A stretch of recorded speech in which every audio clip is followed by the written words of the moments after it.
Rain fell in slow silver threads against the city's midnight glow, painting streaks across the glass windows of a cramped student apartment. Inside, Elena, a 21-year-old medical student, sat motionless before a stack of unpaid hospital bills. Her mother's fragile breathing echoed faintly from the next room, the sound that haunted every second of her existence.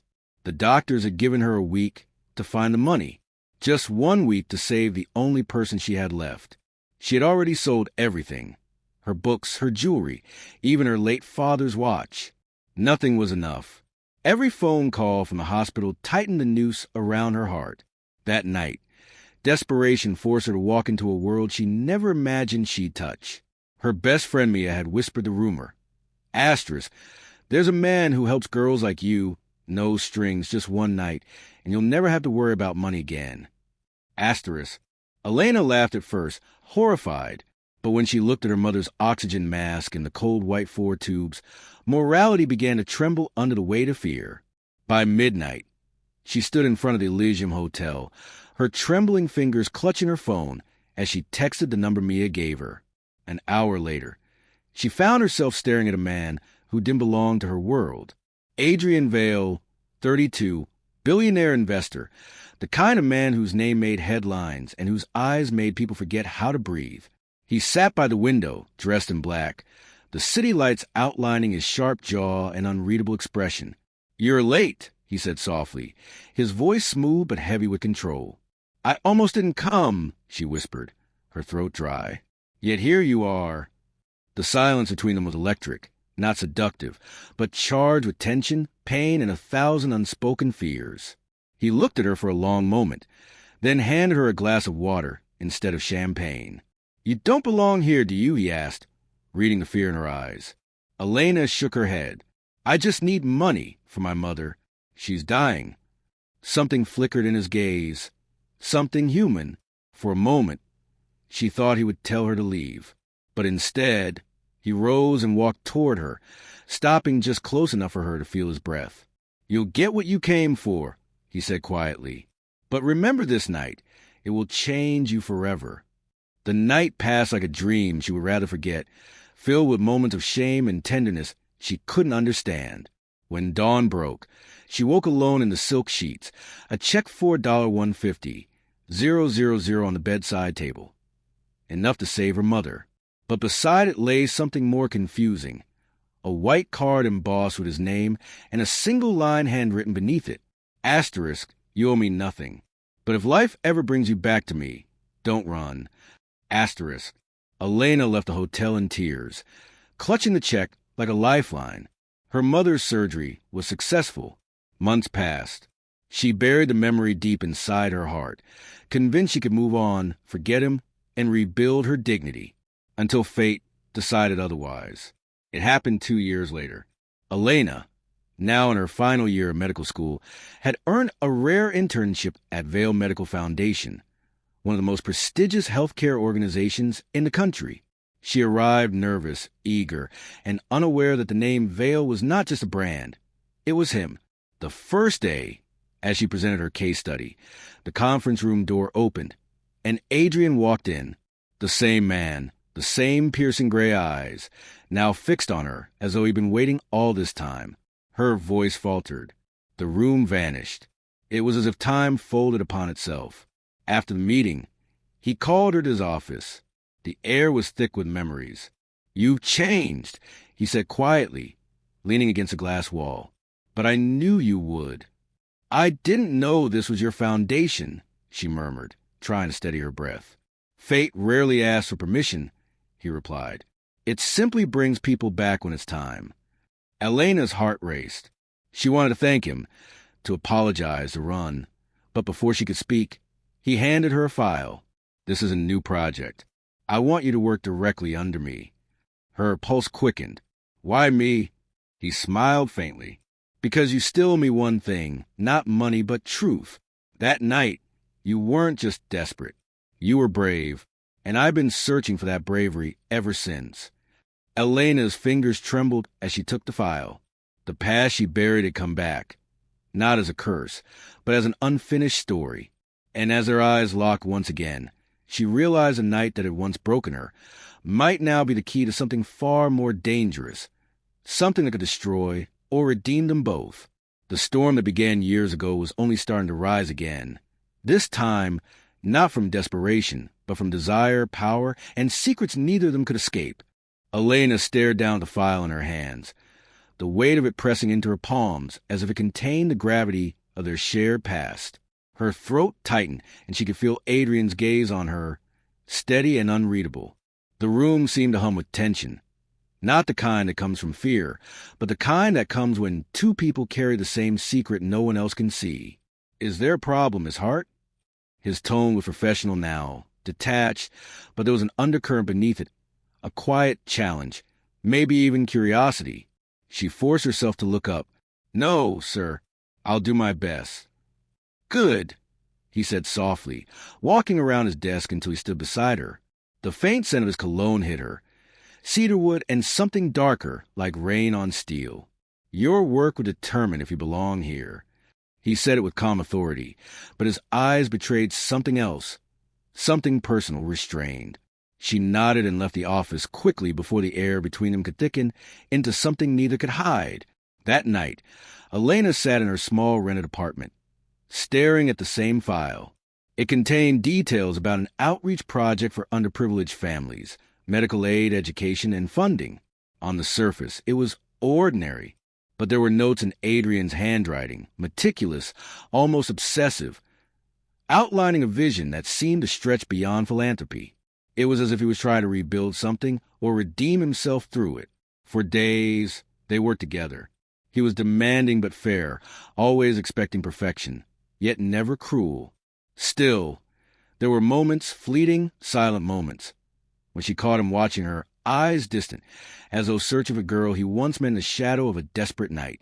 One afternoon, they traveled to a rural clinic that was part of the Foundation's expansion project. The drive was long, the road winding through valleys of gold and green. For hours, neither spoke. The silence wasn't awkward. It was heavy with thoughts neither dared voice. As they passed a quiet river, Adrian finally said, "You never tried to contact me." Elena's fingers tightened around the strap of her bag. There was no reason to. You helped me when no one else could. I didn't want to cheapen that by showing up like I owed you something. His jaw flexed. You think I wanted repayment? She turned to him. Then why the note? He gave a small, humorless smile. Because people like me don't believe in coincidences. And yet you came back. She looked away, her heart pounding. Not by choice. No, he said quietly. By fate. The car grew silent again, but her mind was in chaos. She wanted to tell him that she'd tried to forget that night, that she hated herself for what she'd done, but also that part of her had felt something impossible to explain, a connection that was never meant to happen, but refused to fade. At the clinic, she threw herself into work, examining patients, organizing supplies, doing anything to drown out the noise inside her chest. Adrian watched her from a distance, speaking to the local doctors, his usual composure showing cracks of something softer. When the day ended, the sun dipped low over the hills, and they sat outside on a wooden bench, exhausted. The air smelled of dust and warmth. Children played in the distance, laughter echoing through the dusk. You were good with them, he said quietly. Elena smiled faintly. Medicine makes sense. People don't. Then why study medicine? She looked at him. Because my mother used to say that healing someone is the only kind of power that doesn't destroy you. Adrian's expression darkened, not with anger, but pain. Your mother, she survived? Elena nodded. Yes, the surgery worked. She's doing better now. He exhaled, eyes drifting to the horizon. Then I'm glad the money went where it was meant to. The words hung there, simple, but they cut through her, because it reminded her what that night truly was. A transaction written in desperation. But now, years later, it didn't feel that way. It felt like something that had never been finished. As they drove back to the city, the rain began again, a quiet echo of that night long ago. The glass blurred with streaks of silver, and the hum of the tires on wet asphalt filled the silence. Adrian, she said suddenly, surprising even herself. Why did you do it? That night, You could have said no. He didn't answer at first. His fingers tightened on the steering wheel. "Because I saw something in you I hadn't seen in years," he said finally. "You weren't just begging. You were fighting. And he hesitated, the words dragging from somewhere deep. "I've forgotten what it felt like to care about anyone's fight but my own." Elena's breath caught. "You made me feel like I was selling my soul." He nodded slowly. "Maybe you were, but I was the one who bought it, and I haven't been able to return it since." The confession hit her like a whisper through thunder. She turned to him, searching his face for mockery, but found none, only truth, raw and dangerous. They didn't speak again that night, but when she got home, she couldn't sleep. Every time she closed her eyes, she saw him, the man who once broke her and was now rebuilding her piece by piece without meaning to. Days turned into weeks. They grew closer through work, late nights reviewing proposals, quiet lunches in the Foundation's garden, glances that lingered too long. There was an unspoken current between them, one that neither wanted to acknowledge but both felt with every heartbeat. One evening, as they reviewed reports in his office, the power flickered out during a storm. The city lights went dark, and for a moment, only the glow of his desk lamp remained. Elena laughed softly. "Looks like the universe wants us to take a break." Adrian looked up from his papers, his face half lit, half shadowed. "Maybe it just wants us to stop pretending." Her smile faded. Pretending what? That we're not still bound by that night. The air went still. Rain battered the windows, thunder rolling in the distance. "I'm not that girl anymore," she whispered. "I know," he said. "That's why it's worse." He stood slowly, walking around the desk. She didn't move. The space between them felt electric, trembling with everything unsaid. "Elena," he said her name like a secret. "You think I don't remember the way you looked that night? Not because of what we did, but because you were the only person who ever looked at me without wanting anything I could give." She swallowed hard. "That's not true." "Yes, it is. Everyone wants something, power, money, approval. But you wanted something else. You wanted to save someone. And that," he paused, searching her eyes, "that saved me." Her heart twisted. She wanted to step back, to tell him this was wrong, that whatever they felt had no place in this world of hierarchy and power. But when she looked into his eyes, she saw not the billionaire, not the man from the hotel, but someone lost just like her. Thunder cracked again. The light flickered once, then went out completely, plunging them into darkness. She felt his breath near hers, the faint warmth of his hand brushing her wrist. A touch that wasn't possessive, just searching. Outside, the storm raged on. Inside, everything she'd built to protect herself began to crumble. And as the silence deepened, Elena realized with shiver that the story she thought ended in shame was only beginning again, this time with far more to lose. The storm lasted through the night, but something deeper stirred within both of them, something far more dangerous than thunder or rain. When the lights returned, neither of them spoke. They simply stood there, eyes locked, hearts pounding in a rhythm that neither reason nor pride could quiet. Elena stepped back first, her voice trembling. "This isn't right," she whispered, though her words betrayed the emotion in her eyes. Adrian's expression softened. "Maybe not, but it's real." He said it with such quiet certainty that it broke something inside her. For so long, she had lived behind walls of survival, studies, responsibilities, endless struggle. But in that moment, those walls cracked open. Still, she forced herself to walk away, leaving his office with tears she didn't understand burning in her eyes. The following weeks passed in uneasy silence.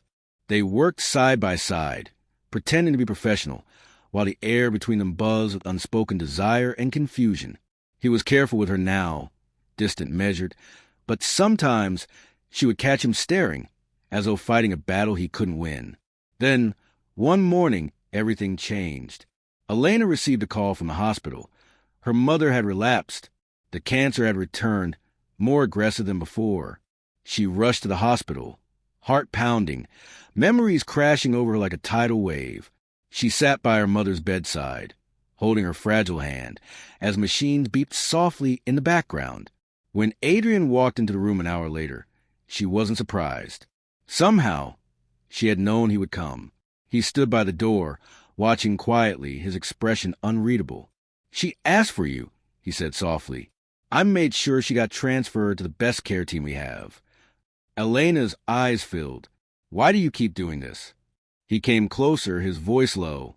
"Because every time you break, I feel it too." Her tears fell then, unstoppable. "I can't keep being the girl who takes your help. I need to stand on my own." He reached out, but stopped inches from her face. "You already are. You've been standing on your own since the night we met. You just don't see it yet." For the first time, she saw something raw in his eyes. Not power, not control, but guilt and love. The kind that terrified her, because it wasn't meant to exist between two people like them. Days turned into weeks again. Her mother's condition stabilized for a while, but life had begun to twist itself into another storm. Rumors started spreading in the foundation. Whispers of favoritism, of Elena's special connection with Adrian. Her colleagues looked at her differently now, their admiration turning into suspicion. One evening, she found a letter slipped under her office door. Asterisk, he's using you, just like before. Asterisk, she froze, the words cutting into her chest. It wasn't signed, but it didn't matter. The fear returned, the old shame she'd buried years ago. The same fear that had driven her to the Elysium Hotel. When she confronted Adrian that night, her voice shook with fury. "Did you tell them? About us?" He looked up from his desk, startled. "No, of course not." "Then why are they talking? Why am I the one they're calling your charity project?" His expression darkened. "Because people love to destroy what they don't understand." She shook her head, trembling. "You don't get it. You'll survive this. You always do. I won't. I work for everything I have, and they'll think I sold myself for a second chance." Adrian stood slowly. Then, "Quit." "What?" "If it costs you your peace, walk away. I'll make sure you're taken care of." "Don't you dare!" she snapped, tears in her eyes. "That's the problem, Adrian. You always think money can fix everything. It can't fix me. It can't erase that night. It can't make me forget how small I felt walking out of that hotel." Her words hung in the air like a blade between them. Adrian's face tightened, pain flashing in his eyes. "You think I don't hate that night, too? That I haven't replayed it 1,000 times, wishing I'd done it differently? You were desperate, yes, but I was lost. And the truth is, I needed you long before I knew your name." The silence that followed was thick, suffocating. Elena turned away, unable to bear the weight of his confession. "I can't do this," she whispered. "Not again." He didn't stop her as she left. For days, she avoided him. She threw herself into work, ignored his calls, and stayed by her mother's bedside whenever she could. But one evening, as she left the hospital, she saw his car parked outside under the dim streetlight. He stepped out, rain already soaking through his coat, his eyes locked on hers. "Elena, get in," he said quietly. She hesitated, but did. The city blurred past them as they drove in silence. Finally, he pulled over by the same river they had once driven along months ago. The rain had stopped, and the moon shimmered faintly over the dark water. Adrian turned to her, his voice low but steady. "I've been offered a deal, a merger that'll take me overseas. It's everything I built my career toward. But if I take it, I'll have to leave this foundation, and you—" She stared at him, her chest tightening. "Then go. You've worked for it." He laughed softly, bitterly. "I've worked for everything, Elena, except peace. Except you." Her breath caught. He reached into his pocket and pulled out a folded check. "Do you know what this is?" She frowned. "No. It's the same amount I gave you that night. I kept it. I never cashed it, never counted it as loss. Because to me, it wasn't payment. It was a promise. And I think it's time to end that promise." He tore the check in half, the pieces fluttering to the ground like snow. "You don't owe me anything," he said softly. "Not gratitude, not forgiveness, not love. But I needed you to know what happened between us wasn't transaction. It was a beginning." Her throat closed, words dissolving into the night. And if I can't give you what you want, he smiled faintly, sadness in his eyes, then I'll still be grateful you existed at all. The moonlight bathed his face in silver, and for the first time, she saw the man behind the billionaire, the lonely, haunted soul who had everything except the one thing he couldn't buy, absolution. Elena looked out the river, tears streaming silently. The water shimmered, endless and dark, just like the path that had brought them here. Do you ever wonder, she said softly, if some people are meant to meet only to hurt and heal each other? Adrian's gaze followed the current. Every day, the night wrapped around them, quiet and heavy. Weeks passed again. The merger went through. Adrian left the country, leaving behind an empire, a foundation, and a silence that settled in every corner of her heart. Elena finished her internship, graduated, and began working at a community clinic, small, humble, but filled with purpose. She visited her mother every weekend, bringing flowers, laughter, and the calm she'd fought so hard to earn. Life was quieter now, simpler, until one morning, months later, a letter arrived at the clinic. No return address, just her name in his handwriting. She tore it open, hands trembling. Asterisk, Elena, if you're reading this, it means I kept my promise to build something worth leaving behind. The foundation is now yours, not as charity, not as debt, because you were the heart that made it real. I built walls out of wealth. You tore them down with compassion. Keep healing, even when it hurts. And if the river ever calls you back, follow it. You'll find me there. Asterisk. Her knees weakened as she read it again and again, the ink blurring through her tears. She took a leave that same evening and drove until the city lights faded behind her. Hours later, she stood by that same river, wind whispering through the reeds, moonlight glittering across the surface. For a long time, she said nothing, just breathed, remembering. The air smelled of rain and cedarwood, and though he wasn't there, she felt him everywhere, in the hum of the water, the quiet of the night, the ache that was no longer pain but something beautiful. The girl who once sold her dignity to save a life had found her own instead. And somewhere across the world, in a city skyline half a world away, a man looked out his window, the same river moonlight reflected in his eyes, whispering her name under his breath, not as guilt, not as regret, but as the only truth that ever mattered. Because some stories don't end when people walk away. They end when both finally understand why they met at all.